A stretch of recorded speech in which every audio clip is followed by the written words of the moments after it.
This is the story of Karen Carpenter, whose voice was as sweet as honey, yet trials marked her path, including intimate struggles with her sex life. Battling anorexia, she had trouble eating, overshadowing her incredible musical journey. From a hopeful young artist to a global icon, Karen's life was a roller coaster of highs and lows. Join us as we uncover the layers of Karen's life, exploring the depths of her challenges and triumphs. Stay tuned until the end as we shed light on her life's untold and intimate aspects. Karen Ann Carpenter was born in Connecticut on March 2, 1950, to parents Agnes and Harold Carpenter.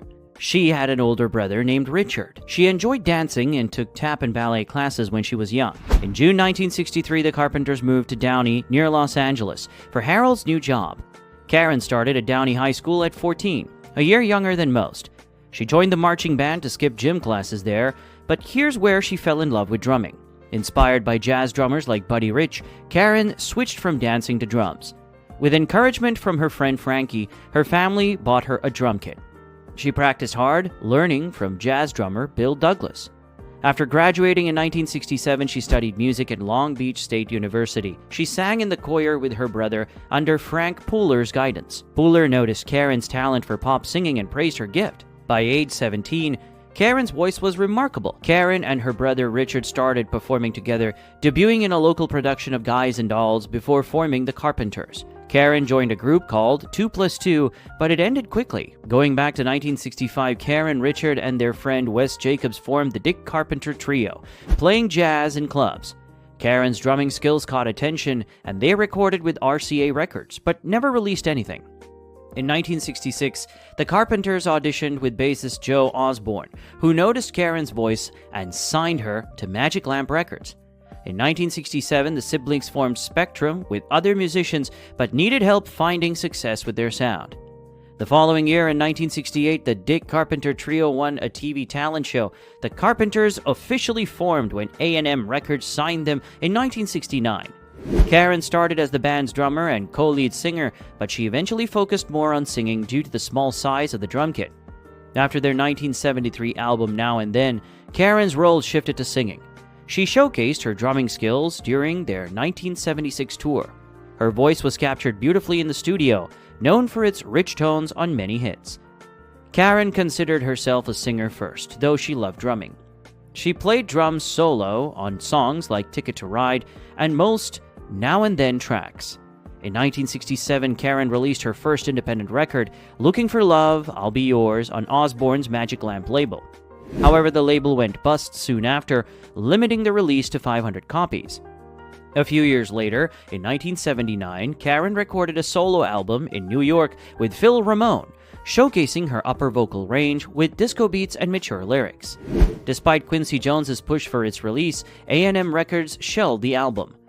Portions appeared in 1989 on Love Lines with Richards' remixes, and the whole solo album, Karen Carpenter, debuted in 1996. Although not central to her career, it earned praise, similar to Streisand and Newton-John's works from that era. Hold on to your seats as we talk about Karen's romantic life. Karen's first love was Frankie Chavez, a high school classmate who sparked her love for music. Initially uninterested, Karen found inspiration in Frankie's drumming. Their romance influenced her songwriting and shaped her view on love. Despite parting ways, Karen carried Frankie's lessons with her in life. As Karen's fame rose, she entered romantic relationships with Hollywood figures like Alan Osmond and Terry Ellis. Still, her connection with producer Mike Curb was the most intense, leading to a lasting friendship. Moving on, Karen also dated John Adrian during her time in England, but their relationship couldn't withstand her busy schedule. Upon her return to the States, she briefly dated comedian Steve Martin, whose career was linked with the Carpenters. However, interference from her brother Richard caused issues in their relationship. Tony Danza, Mark Harmon, Bill Hudson, and Tom Baylor were among other admirers. But Tom Burris, a real estate developer, won Karen's heart. Despite objections from her mother due to their age gap, they quickly got engaged.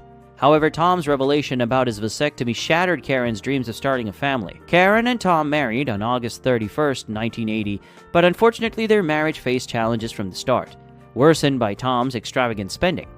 Some believe his behavior contributed to Karen's decline. Initially happy with Tom, Karen's return to unhealthy habits due to her medical conditions of anorexia and bulimia nervosa mirrored the deterioration of their marriage. The marriage ended in divorce on October 28, 1982. In a New York Times article, journalist Rob Herberger delved into Karen's struggles, particularly her battle with weight and control. Her weight dropped drastically to 41 kilograms by September 1975, sparking concerns among friends and family. Karen, never overweight, became fixated on being thin after high school. Extreme diets and exercises became her routine, hiding her weight loss and layered clothing and strategic sunbathing. Her skeletal appearance led many to mistake her for seriously ill, like cancer. Karen's anorexia battle confused her bandmates and family, who struggled to assist due to family dynamics. Her declining health led to hospitalization in 1975 for severe physical and nervous exhaustion. The Carpenters canceled the European tour, resulting in significant financial losses. After her divorce from Tom, Karen sought therapy with Stephen Levenkron. When therapy began, her weight had dropped dangerously low. She admitted to excessive laxative and thyroid medication use, alarming Levenkron. His treatment focused on guiding Karen to adopt healthier behaviors. However, her family did not provide any support to her. Now here's where the plot thickens. Karen discovered that Levenkron wasn't a licensed doctor, which she hadn't realized before, despite referring to him as Dr. Levenkron. When medical issues beyond his expertise arose, they had to seek help from another doctor at Lenox Hill Hospital. By the fall of 1982, Karen's progress seemed stalled, with her weight remaining below 38 kilograms despite daily walks to Levenkron sessions.